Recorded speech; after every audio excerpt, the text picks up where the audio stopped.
Tuhan mau kita harus jauhkan segala bentuk penyembahan berhala. Amin. Itu yang kedua. Yang ketiga, kita lihat di dalam ayat yang kelima. Silakan dibaca ayat yang kelima. Ini cara-cara atau langkah-langkah untuk mengalami kemenangan dari Bapa Yahweh. Ayat yang kelima silakan. Ia percaya kepada Yahweh Elohim Israel, dan di antara semua raja-raja Yehuda, baik yang sesudah dia maupun yang sebelumnya, tidak ada lagi yang sama seperti dia. Yang ketiga, saudara, cara yang ketiga atau langkah yang ketiga, Hizkia mengalami keluputan dari ancaman Sanherib atau Raja Asyur adalah ia percaya kepada Tuhannya. Amin. Ia percaya. Raja Hizkia percaya sungguh. Dia berpegang sungguh kepada Bapa Yahweh. Imannya tidak ragu-ragu. Dia saudara percaya sepenuh hati. Kalau melihat tokoh-tokoh kitab suci yang punya iman yang luar biasa, seperti Hananya, Misael, dan Asaria. Kalau kita membaca dalam Daniel 3, waktu saudara Nebukadnezar membangun tugu emas, patung emas, dan dia menyuruh semua orang yang ada di kerajaannya harus menyembah patung emas. Ketika mendengar bunyi alat musik harus sujud menyembah. Hananya, Misael, Asaria atau yang dikenal dengan Sadrak, Mesak, dan Abednego ini, karena mereka tahu itu berhala, Tuhan sangat marah untuk menyembah berhala. Mereka tidak mau, walaupun saudara raja sendiri berhadapan dengan mereka. Sampai mereka katakan, tidak ada gunanya kami memberi jawab kepada Tuanku Raja. Seandainya Bapa Yahweh pencipta kami adalah Tuhan kami, dia tidak akan menolong ketika Raja membuang mereka bertiga ke api yang dipanaskan 7 kali. Ketika orang ini berkata, kami tidak akan menyembah patung emas. Ini iman yang luar biasa. Amin. Iman yang bukan main-main, kepercayaan yang luar biasa. Karena memang iman dari bahasa Ibrani emunah. Emunah artinya setia sungguh kepada firman, setia sungguh kepada Bapa Yahweh. Jadi hal yang ketiga yang dilakukan oleh Raja Hizkia adalah ia percaya sungguh kepada Tuhannya. Amin. Seperti tokoh-tokoh kitab suci yang lain yang juga saya sudah sentil tadi. Nah, termasuk Daniel. Mari kita akan baca ayatnya. Daniel 6 ayat yang ke-24. Daniel juga saudara ketika di masa pemerintahan Darius, yaitu Raja Media Persia memerintah, Daniel ini masih diangkat oleh Tuhan. Ada 3 pejabat tinggi di kerajaan Media Persia, yaitu Raja Darius waktu itu. Ada 3 pejabat tinggi, salah satu adalah Daniel. Dan Daniel dia sukses dalam urusannya. Dalam segala pekerjaannya dia sukses. Dan saudara, dia lebih dari kedua pejabat tinggi. Dan akhirnya kedua pejabat tinggi ini cemburu dengan apa yang dilakukan oleh Daniel. Dan mereka mau mencari kesalahan dari Daniel supaya bisa dia dipecat. Dan akhirnya mereka tidak mendapat kesalahan Daniel. Mereka melihat Daniel dalam 1 hari 3 kali dia berdoa. 1 kali dia naik ke ruang doa dan berdoa. Dalam 1 hari 3 kali maksudnya. Dalam 1 hari 3 kali dia naik ke ruang doa dan berdoa. Dan saudara, kedua teman pejabat tinggi ini yang cemburu dengan Daniel dan pejabat-pejabat yang lain, para wakil raja yang lain, mereka menghadap raja dan mereka meminta supaya raja membuatkan surat dalam undang-undang orang Media Persia. Surat itu tidak bisa ditarik kembali. Dalam undang-undang orang Media Persia, surat itu disampaikan begini. Dalam waktu 30 hari tidak ada orang yang boleh mengadakan permohonan, baik kepada Tuhan atau kepada manusia selain kepada raja. Selain kepada Raja Darius.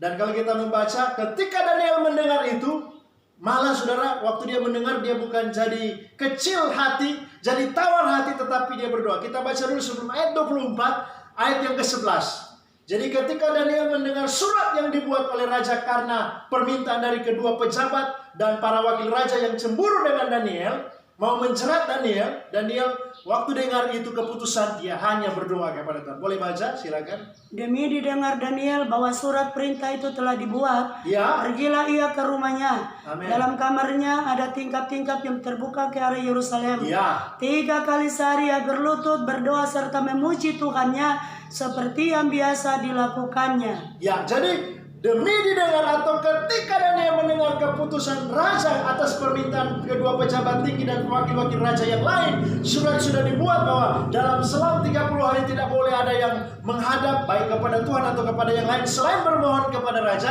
akan dilempar ke gua singa.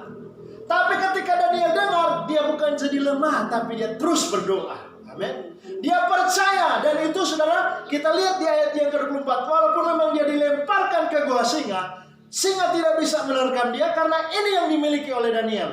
Dia berdoa dan dia tetap percaya. Ayat 24 kita langsung. Lalu sangat sukacitalah raja dan ia memberi perintah supaya Daniel ditarik dari dalam gua itu. Maka ditariklah Daniel dari dalam gua itu dan tidak terdapat luka apa-apa padanya karena ia percaya kepada Tuhannya. Amin. Jadi memang terjadi, saudara, Daniel memang harus dilemparkan ke gua singa. Tapi pagi-pagi, saudara, waktu raja datang ke mulut gua singa, dia memanggil Daniel dan Daniel menjawab. Raja Darius sampai berkata, sanggupkah Tuhanmu atau Elohimmu melepaskan kau dari cengkeraman singa? Daniel menjawab, iya, karena dia tidak bersalah kepada Tuhan, kepada Bapa Yahweh, juga kepada raja. Dan dikatakan di situ karena dia percaya kepada Tuhannya. Amin. Karena Daniel percaya kepada Tuhannya. Hal yang ketiga yang membuat Raja Hizkia bisa, saudara, menang atas ancaman Raja Asyur, karena dia percaya kepada Tuhan. Saudara, di hari-hari ini jangan iman kita menjadi ragu. Amin. Tuhan punya banyak cara menolong kita. Walaupun si jahat setan memang dia belum dirantai. Setan belum dirantai karena 1 Yohanes 5 ayat 19, 1 Yohanes 5 ayat 19 dikatakan dunia ini dikuasai oleh si jahat. Dalam Yesaya 60 ayat 2, dunia ini telah ditutupi dengan kegelapan dosa. Wahyu 12 ayat yang ke-12, iblis atau setan telah turun ke dalam dunia dalam geramnya yang dahsyat. Dan dia menguasai dunia ini. Tapi walaupun setan belum dirantai, kalau kita percaya kepada Bapa Yahweh yang terus memelihara kita. Amin. Melindungi kita. Mazmur 91, Mazmur 121 itu janji-janji Tuhan. Tuhan menyertai kita sampai selama-lamanya, sampai kesudahan alam. Yang penting kita tetap percaya dalam pengertian kita mau setia dengan firman Tuhan. Kita mau setia mengasihi Bapa Yahweh sebagaimana Dia mengasihi kita. Yang keempat, kita langsung ayat yang ke-6. Yang keempat kita baca ayat yang ke-6. Ia berpaut kepada Yahweh, tidak menyimpang daripada mengikuti Dia, dan ia berpegang pada perintah-perintah Yahweh yang diperintahkannya kepada Musa. Ya, jadi yang keempat, Raja Hizkia berpaut hatinya kepada Yahweh. Amin. Dan tetap memegang perintah-perintah. Tetap hidup di dalam firman. Hatinya berpaut kepada Tuhan. Tuhan juga pernah berbicara kepada Israel lewat Musa. Kalau kita baca dalam kitab Ulangan yang keempat, ayat yang keempat, Ulangan yang ke-10, ayat yang ke-20. Tapi kita baca dulu Ulangan 4, ayat yang keempat, saya bacakan demikian. Sedangkan kamu sekalian yang berpaut pada Yahweh Tuhanmu masih hidup sampai hari ini. Orang yang berpaut kepada Tuhan dipelihara oleh Tuhan. Amin. Tuhan berbicara lewat Musa kepada bangsa Israel, sampai hari ini kamu hidup karena kamu berpaut kepada Tuhan. Hatimu berpaut kepada Tuhan, kepada Bapa Yahweh. Sama juga dengan Ulangan 10 ayat 20 dikatakan, engkau harus takut akan Yahweh Elohimmu, kepadanya haruslah engkau beribadah dan berpaut, dan demi namanya haruslah engkau bersumpah. Ini pesan-pesan Tuhan bagi orang Israel waktu itu. Ini juga pesan Tuhan bagi kita di hari-hari ini. Biar hati kita tetap berpaut. Kalau di dalam kitab Mazmur 91 ayat 14, melekat menyatu. Yohanes 15 ayat 7, firmanku di dalam kamu, kamu di dalam firman, artinya menyatu dengan Tuhan. Amin. Berpaut hati kita kepada Tuhan. Sama juga saudara, kalau kita membaca di dalam kitab Ulangan yang ke-30 ayat yang ke-20, dengan mengasihi Yahweh Tuhanmu, mendengarkan suaranya dan berpaut padanya, sebab hal itu berarti hidupmu dan lanjut umurmu untuk tinggal di tanah yang dijanjikan Yahweh dengan sumpah kepada nenek moyangmu, yakni kepada Abraham, Ishak dan Yakub, untuk memberikannya kepadamu. Ketika Tuhan sudah membawa orang Israel ke tanah Kanaan, tanah perjanjian, Tuhan berkata lewat Musa kepada bangsa Israel, biar hati tetap berpaut kepada Tuhan, karena itu untuk kehidupanmu. Amen. Karena itu untuk umurmu yang akan panjang. Amin. Amen. Orang yang hatinya berpaut kepada Tuhan pasti dipelihara oleh Tuhan. Amen. Jadi kita melihat hal yang keempat yang dilakukan oleh Raja Hizkia adalah hatinya berpaut kepada Tuhan. Ini juga yang Tuhan mau bagi kita. Kehilatnya atau gerejanya, pengantinnya. Kita ini calon-calon pengantin. Amin. Calon-calon pengantin perempuan, pengantin wanita yang akan sebersanding dengan mempelai pria Yesua Masihi. Harus berpaut kepada Tuhan. Gambaran saudara orang mau menikah, pengantin, waktu mereka masih tunangan, baik dia perempuan laki-laki, memang hati mereka sudah berpaut. Amin. Mereka punya hati sudah terikat, sehingga mereka siap untuk bersanding. Dan dalam segala keadaan, segala situasi mereka siap hadapi bersama. Nah, Tuhan mau kita juga harus tetap berpaut hati kita kepada Tuhan. Amin. Jadi hal yang keempat, hati berpaut kepada Bapa Yahweh. Jadi kalau kita melihat saudara dalam kitab 2 Raja-Raja yang ke-18 ini, ayat yang pertama sampai ayat yang ke-8, ternyata saudara membuat Raja Hizkia luput bersama penduduk Yerusalem dari ancaman Sanherib atau Raja Asyur. Karena ada 4 hal ini saudara. Pertama, hidup benar di mata Tuhan. Kedua saudara, hidup tetap kedua, menjauhkan segala penyembahan berhala. Yang ketiga, tetap percaya kepada Bapa Yahweh. Yang keempat, tetap berpaut. Amin. Hati tetap berpaut. Sehingga janji Tuhan kalau kita baca di dalam ayat yang ke-7. Maka Yahweh menyertai dia kemanapun juga ia pergi berperang. Ia beruntung. Ia memberontak kepada Raja Asyur dan tidak lagi takluk kepadanya. Ayat 8. Dialah yang mengalahkan orang Filistin sampai ke Gaza dan memusnahkan daerahnya, baik menara-menara penjagaan maupun kota-kota yang berkubu. Amin. Jadi kemanapun Raja Hizkia pergi, dia beruntung, dia sukses, dia berhasil. Dia tidak tunduk lagi kepada Raja Asyur. Ingat saudara, saya sudah katakan tadi, Asyur itu melambangkan kuasa setan. Setan tidak berhak atas kehidupan orang benar. Dia tidak bisa mengintimidasi kita. Yang penting kita hidup sesuai kebenaran. Hidup benar di mata Tuhan, menjauhkan berhala, tetap percaya, hati berpaut. Kita tidak akan ditaklukkan oleh setan, malah setan akan kita taklukkan. Karena 1 Yohanes 4 ayat yang keempat, firman Tuhan berkata, roh yang Tuhan beri kepada kita lebih besar dari apapun yang ada di dunia ini. Amin.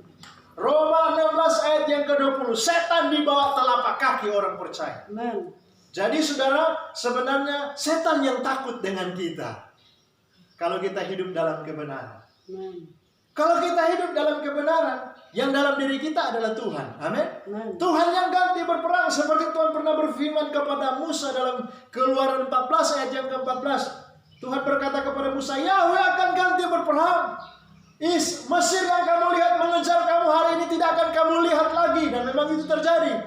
Ketika mereka melewati Laut Teberau, akhirnya setelah mereka sampai di seberang, Tuhan membalikan air dan menutupi orang Mesir. Dari Firaun sampai seluruh orang Mesir, tentara Mesir. Karena Bapa Yahweh yang ganti berperang. Jadi saudara, kalau kita lihat kemanapun Hizkia pergi dia beruntung. Kemanapun juga kita di hari-hari ini pergi, jangan kita takut. Amin. Amin. Jangan kita takut, saudara. Walaupun memang ada anjuran kita dalam kondisi sekarang ini harus berdiam di rumah aja. Tapi kalau dalam kondisi kita memang harus keluar, kita harus tetap jaga kesehatan, jaga jarak, tapi jangan pernah takut. Amin. Karena Bapa Yahweh menjaga kita. Jadi saudara, setan tidak ada hak atas hidup kita.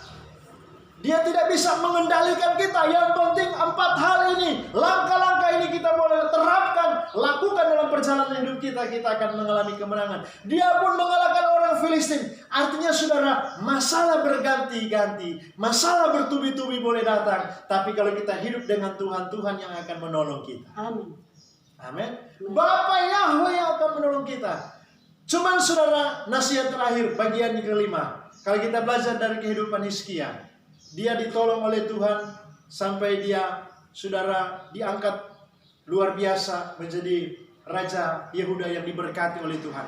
Cuman ada nasihat yang harus kita pelajari, yang harus kita berhati-hati. Kalau kita perhatikan, saudara, ketika waktunya Tuhan mau panggil pulang, waktunya Tuhan mau panggil kembali Hizkia pulang ke rumah Bapa, dia masih, saudara, tawar-menawar dengan Tuhan. Dia masih tawar-menawar dengan Tuhan. Yaitu dia berdoa meminta kepada Bapa Yahweh supaya dia diberikan umur panjang. Memang waktu itu, saudara, Tuhan mendengar doanya, karena memang dia hidup benar. Yang sudah kita baca tadi 4 hal. Dia hidup benar di mata Tuhan, dia percaya, dia menjauhkan berhala, hatinya berpaut kepada Tuhan. Sehingga waktu dia jatuh sakit dan vonis Tuhan lewat Nabi Yesaya, dia akan meninggal. Tapi karena dia hidup benar, dia berdoa menghadap tembok, menghadap dinding. Dalam 2 Raja-Raja 20 kalau kita baca, Tuhan mendengar doanya, Tuhan menjawab doanya, karena memang dia hidup benar. Dan Tuhan masih memberikan dia waktu umur 15 tahun. Cuman akhir hidup dari Raja Hizkia, dia menjadi sombong. Dia menjadi sombong sehingga ketika ada utusan dari Babel datang melihat kerajaan Yehuda, dia perlihatkan semua kekayaan yang ada di kerajaan Yehuda. Termasuk semua barang-barang emas yang ada di bait Tuhan. Semua keadaan yang ada di kerajaan Yehuda waktu itu. Jadi hal yang kelima ini yang harus menjadi warning bagi kita. Kalau kemanapun kita pergi, Tuhan buat kita sukses berhasil. Kita mengalami mujizat-mujizat karena 4 hal ini kita sudah lakukan. Jangan lupa bagian yang kelima, ini nasihat Tuhan. Kita tetap jaga hati. Amin. Kita tetap menjaga, saudara. Makanya bagian yang terakhir tadi dalam bagian yang keempat, hati berpaut kepada Tuhan. Supaya jangan kita takabur, maksudnya. Takabur. Ketika sudah ditolong Tuhan, dipelihara oleh Tuhan. Karena kita kan masih berjalan di bumi ini. Masih beraktivitas. Tuhan belum datang kali yang kedua. Makanya nasihat Tuhan, mari kita tetap, saudara, berpaut kepada Tuhan. Jangan sampai takabur. Supaya ketika Tuhan datang kali yang kedua, layaklah kita bersanding dengan Dia. Amin.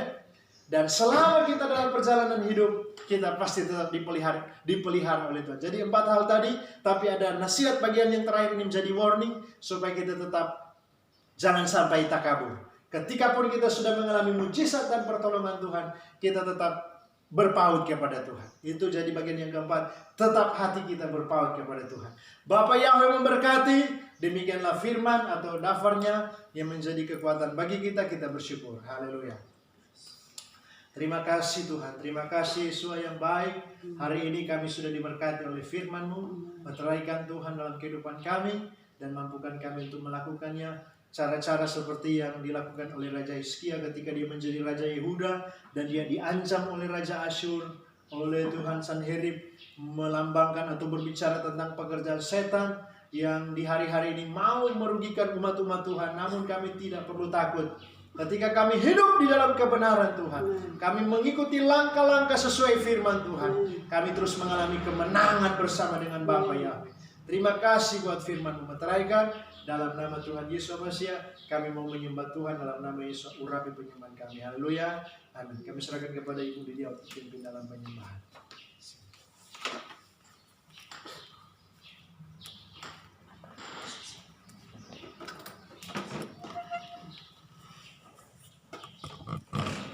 Tuhan, kita sudah diberkati oleh firman Bapa. Tiba saatnya kita akan menyembah Bapa dalam roh dan kebenaran. Sebagaimana Yesus pernah berkata waktu percakapan dengan perempuan Samaria di dalam Yohanes pasal yang keempat, bahwa setiap penyembah-penyembah yang benar harus sedikit dulu, karena saya tahu ada begitu banyak yang menyaksikan. Mengapa juga kita harus menyembah? Karena saya mau katakan bahwa menyembah dan memuji itu berbeda. Makanya kan selalu dikatakan pujian dan penyembahan. Bedanya begini, kalau kita sekedar menyanyi seperti yang sudah kita nyanyikan tadi, apakah lagu-lagu penyembahan ataupun lagu-lagu pujian, contoh lagu segala puji syukur, besarkan nama Tuhan, Yesuslah kekuatan, itu kategori pujian. Puji-pujian yang kita naikkan kepada Bapa Yahweh. Tapi kalau bicara tentang penyembahan, yaitu betul-betul kita masuk dalam hadirat Tuhan dan seperti yang akan kita lakukan. Jadi bukan berarti kita datang ibadah kemudian kita sudah menyanyi-nyanyi itu kita sudah masuk dalam kategori menyembah. Tidak. Sebab memuji dan menyembah itu beda. Pujian dan penyembahan itu beda. Kalau yang kita lakukan dari sesi awal tadi itu kategori pujian. Tapi yang kita lakukan pada saat ini itu masuk kategori penyembahan. Dan Tuhan katakan barang siapa menyembah harus menyembah Bapa di dalam roh dan kebenaran. Menyembah di dalam roh artinya menyembah dengan hati, dengan segenap tubuh, roh, jiwa kita, dengan segenap kekuatan kita, yaitu kita masuk betul-betul dalam hadirat Tuhan. Amen. Nah puji Tuhan, mari kita persiapkan kehidupan kita. Kita akan masuk dalam pujian penyembahan. Amen, Tuhan.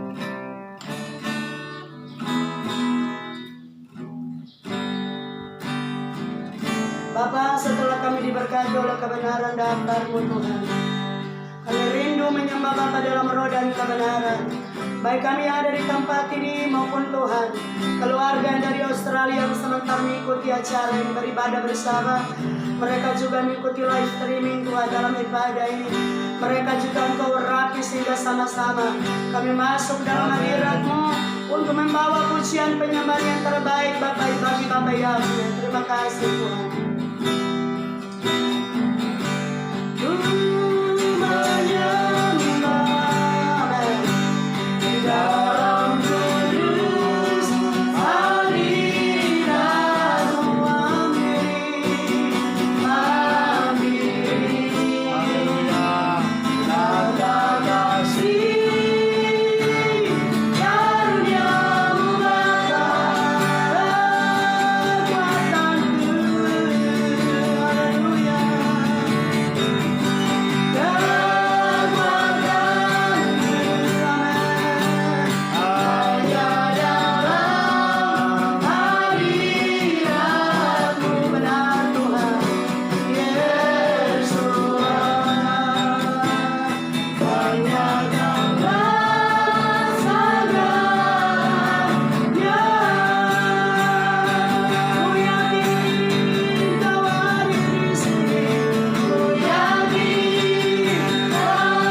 sakaya lalabada sakya lalabada.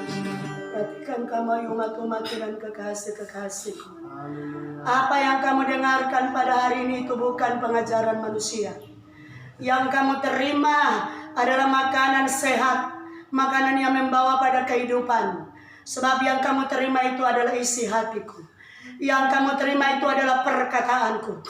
Bukankah rada pada sakaya ralabai? Apa yang kamu lihat, yang ada di sekitar kamu, termasuk dunia yang kamu diami ini, itu semuanya jadi oleh karena kuasa perkataanku.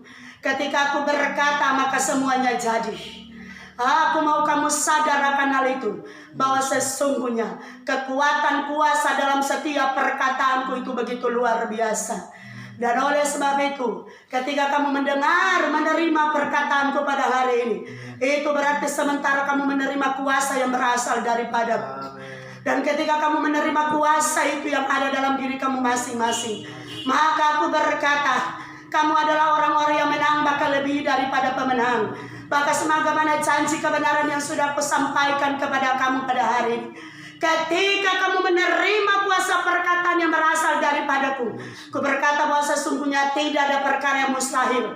Sebagaimana Hizkia mengalami mujizat, oleh karena dia hidup sesuai kebenaran, hal yang sama akan berlaku bagi kamu. Ketika pun kamu diajar dan kamu mempraktekkan pengajaran itu, ingat baik, aku berkata yang perlu kamu sadar. Kehidupan kamu tidak tergantung pada perkataan kamu. Kehidupan kamu tidak tergantung pada hasil usaha kamu. Kehidupan kamu tidak tergantung pada kekuatan kamu, pada cara berpikir kamu. Tetapi aku berkata, kehidupan kamu semua bergantung kepadaku. Oleh sebab itu aku berkata kepada kamu, jangan kamu takut. Ketika aku perintahkan agar supaya jangan kamu takut, jangan sampai ada ketakutan yang ada pada kamu. Sebab aku berkata, roh ketakutan itu bukan berasal daripadaku. Tapi aku berkata yang ada pada kamu itu adalah roh yang berasal daripadaku. Oleh sebab itu aku berkata, jangan takut. Sebab roh yang ada pada kamu itu adalah roh yang berasal daripadaku. Sekali lagi, asalkan kamu hidup sesuai kebenaran, sesungguhnya aku yang menjadi jaminan. Kebenaran yang kamu dengar, itu yang menjadi jaminan dalam kehidupan kamu masing-masing. Apakah itu untuk kehidupan sekarang ini maupun untuk kehidupan yang akan datang, baik itu berkat secara rohani maupun berkat secara jasmani, sesungguhnya aku berkata itu semua berasal daripadaku. Oleh sebab itu yang perlu kamu lakukan di hari-hari ini, ikuti setiap ketetapan dan peraturanku, ikuti setiap nasihat-nasihatku, miliki ketaatan dan kesetiaan. Sebab hanya itu yang menjadi kunci untuk kamu mengalami yang namanya kemenangan yang gilang gemilang. Kuatkan dan teguhkan hatimu. Aku Bapa yang memberkati kehidupan kamu semua. Rada pada sakaya rabai. Demikianlah firman Tuhan saat ini. Terima kasih Tuhan. Terima kasih. Terima kasih Bapa Yahweh.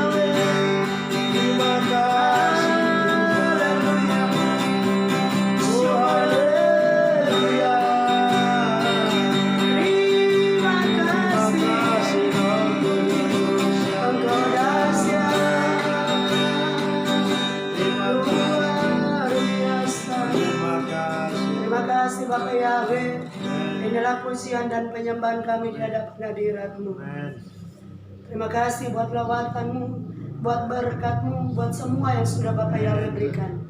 Dan kami bersyukur sebab kami tahu, kami yang menyembah di ruangan ini, bahkan Tuhan keluarga dari Australia, semua Tuhan yang mengikuti ibadah ini secara Tuhan live streaming. Bapak Yahweh yang juga memberkati mereka Tuhan. Semua yang menjadi kebutuhan kami, semua yang menjadi kerinduan kami, kami pegang janji kebenaran-Mu. Ketika kami beribadah, Keluaran 23-25, roti makanan diberkati, air minuman diberkati, segala penyakit dilalukan. Kami mengalami kemenangan yang luar biasa. Terima kasih Bapak. Kami tutup pujian penyembahan kami. Kami masuk dalam penyataan petunjuk-Mu. Jika ada yang Kau nyatakan Tuhan, lewat kekasih-kekasih-Mu yang hadir pada saat ini, Engkau nyatakan itu demi nama Tuhan Yesus Masihi. Haleluya. Amin. Puji Tuhan, kita sudah menyembah Bapa dalam roh dan kebenaran, sebagaimana yang sudah diperintahkan Tuhan. Kita bersyukur hari ini. Saya percaya ketika kebenaran firman Tuhan sudah disampaikan bagi kita, Hizkia mengalami kemenangan, maka kita juga mengalami kemenangan. Dan yang kita syukuri di sini saudara, apa yang dilakukan oleh Hizkia, saya percaya itu sudah kita lakukan, termasuk kalau kita baca pesan di bagian terakhir tadi, selain dari 4 poin yang Tuhan sudah sampaikan lewat mempelai yang sudah menyampaikan firman, yang saya tertarik sekali tadi di bagian yang keempat itu bagian akhir, dia katakan begini. Di ayat yang ke berapa tadi? Tunggu sebentar, saya mau lihat dulu. Ya, ayat yang ke-5, ayat yang ke-6 dia bilang begini. Ia berpaut kepada Yahweh, ini sudah dijelaskan. Tapi yang saya mau ambil di sini itu di bagian paling terakhir, dia katakan begini. Ini Hizkia ini, ia berpegang pada perintah-perintah Yahweh yang telah diperintahkannya kepada Musa. Jadi Musa yang diangkat di sini. Nah, salah satu yang diperintahkan Bapak Yahweh kepada Musa itu apa? Termasuk hari ini kita ibadah. Ya toh? Yang Tuhan perintahkan kepada Musa itu kan termasuk 10 firman yang ada di dua loh batu yang sudah kita baca awal tadi. Dan di dalam 2 loh batu itu ada salah satunya, ingat dan kuduskan hari Sabat. Jadi saudara, ini juga yang sudah kita lakukan. Jadi saya percaya kita diberkati. Nah, langsung saja sebelum saya tanya apakah ada penglihatan, kita sudah dengar nubuatan. Tapi sebelumnya saya juga harus jelaskan, karena saya tahu yang ikuti ibadah kita ada sekian banyak orang yang mungkin belum memahami tentang pekerjaan roh, ataupun ada juga yang beribadah mungkin berbeda dengan kita pada hari ini. Tapi yang jelas kita di KPI pada umumnya, dan lebih khusus KPI Elkana Manado, liturgi kita itu sesuai kitab suci. Kita tidak pernah melakukan ibadah ataupun aturan yang tidak ada di dalam firman. Nah, kalau bicara tentang karunia-karunia Roh Kudus, itu sudah jelas kalau kita buka di dalam 1 Korintus pasal yang ke-12, bahkan 1 Korintus pasal yang ke-14, di sana saudara akan temukan sangat jelas. Kalau 1 Korintus 12, di situ perikopnya dalam LAI rupa-rupa karunia tetapi satu roh. Satu roh itu apa? Roh Kudus yang bekerja. Nah, ingat baik saudara, kalau orang anti dengan pekerjaan roh salah besar. Sebab zaman Bapa sudah berlalu, betul? Zaman Yesus atau anak sudah berlalu. Yang bekerja sekarang, yang berkarya sekarang adalah zaman Roh Kudus. Jadi yang bermanifestasi atau yang berkarya itu adalah Roh Kudus. Dan Roh Kudus itu adalah Bapa Yahweh itu sendiri, tetapi dalam wujud roh. Jadi ini zaman sekarang ini adalah zaman pekerjaan Roh Kudus. Nah, kalau kita lihat juga dari gereja mula-mula itu juga diawali dengan yang namanya pencurahan Roh Kudus. Jadi tetap pekerjaan roh. Jadi saya tidak ulas satu persatu, tapi bagi yang mungkin baru kali ini menyaksikan kenapa harus ada bahasa roh, kenapa harus ada nubuatan yang dikeluarkan, itu adanya di 1 Korintus 12, kemudian 1 Korintus pasal yang ke-14, di LAI juga sama. Sekali lagi tentang karunia roh. Karunia roh itu berbeda, tapi roh di sini adalah Roh Kudus, adalah atau roh Bapa Yahweh itu sendiri. Bahkan lebih jelas lagi kalau dibaca 1 Korintus 14 dimulai pada ayat yang ke-26. Di situ perikopnya peraturan dalam pertemuan jemaat. Bicara pertemuan jemaat berarti ibadah. Jadi peraturannya seperti apa? Nah, ini yang kita keluarga besar KPI Elkana ikuti. Mulai ayat 26 saya baca. Jadi bagaimana sekarang saudara-saudara? Bila mana kamu berkumpul, hendaklah tiap-tiap orang mempersembahkan sesuatu. Jadi ketika kita berkumpul seperti ibadah begini, tiap-tiap orang mempersembahkan sesuatu. Yang seorang mazmur. Mazmur itu seperti pujian tadi. Seperti yang disentil tadi, Raja Daud kesukaannya bermazmur. Memuji Tuhan, tadi kita sudah lakukan, bermazmur. Kemudian yang lain pengajaran. Pengajaran sudah kita dengar, firman Tuhan tadi itu pengajaran. Khotbah tadi kategori pengajaran. Atau penyataan Elohim, penyataan Tuhan. Nah, ini biasanya ada yang Tuhan nyatakan lewat penglihatan. Tapi ini dikerjakan oleh Roh Kudus, bukan direkayasa. Atau karunia bahasa roh. Seperti yang kita dengar tadi, kalau ada yang berbahasa roh. Jadi itu hanya yang dikaruniakan. Jadi saudara, sekali lagi, liturgi apa yang kita lakukan tidak di luar jalur kebenaran. Karena ini peraturan di judul saja, peraturan dalam pertemuan jemaat, bukan peraturan organisasi gereja. Sudah jelas peraturan dalam pertemuan jemaat, kalau ibadah yang benar harus ikut liturginya firman Tuhan. Dan liturginya firman Tuhan harus ada mazmur, puji-pujian, harus juga ada pernyataan Tuhan, harus ada pengajaran seperti tadi, kemudian harus ada karunia bahasa roh, tapi kepada siapa yang Tuhan berikan. Atau karunia untuk menafsirkan bahasa roh. Menafsirkan bahasa roh itu sesuai dengan hikmat yang Tuhan berikan. Seperti tadi ada suara Tuhan yang disampaikan. Pesan-pesan Tuhan di dalam penyembahan tadi seperti apa? Itu dikategori menafsirkan bahasa roh. Tetapi semuanya itu harus dipergunakan untuk membangun. Jadi saudara, intinya ibadah kita ini bertujuan untuk membangun. Membangun itu berarti ada berkat di sana. Bukan menjatuhkan, bukan merugikan. Jadi kalau liturgi kita sesuai dengan firman, kita ada pujian penyembahan, ada bahasa roh, ada penyataan Tuhan, ada penglihatan, ada yang menafsirkan bahasa roh, ada puji-pujian, ada firman. Saya bisa katakan lengkap sesuai dengan apa yang menjadi peraturan daripada firman Tuhan. Jadi mungkin supaya lebih jelas lagi, kalaupun ada yang di rumah nanti buka, baca baik-baik 1 Korintus 12, 1 Korintus 14. Di situ tentang karunia-karunia Roh Kudus yang sementara ini diberikan kepada para kehilat atau pada umumnya disebut gereja-gereja Tuhan, dan kepada siapa yang dikaruniai. Jadi bersyukur kalau kita dikaruniakan apa yang Tuhan berikan. Ya, saya langsung saja. Ada yang dapat penyataan petunjuk Tuhan? Kalau ada. Sebab itu hanya dikaruniakan. Kalau ada, kalau tidak, tidak. Supaya jangan kita berdosa di muka Tuhan. Ada yang dapat penglihatan? Ya, puji Tuhan. Kalau tidak ada, seperti yang sudah kita dengar tadi, firman Tuhan sudah memberkati kita semua.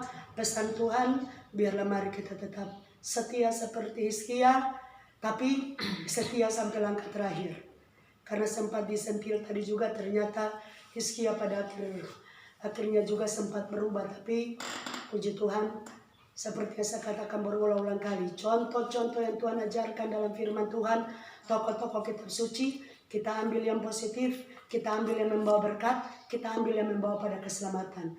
Yang merugikan, yang membinasakan, biar kita pelajari itu jadi pengalaman supaya kita terhindar dari semuanya itu. Puji Tuhan, Bapak Yahweh memberkati kita semua. Shalom.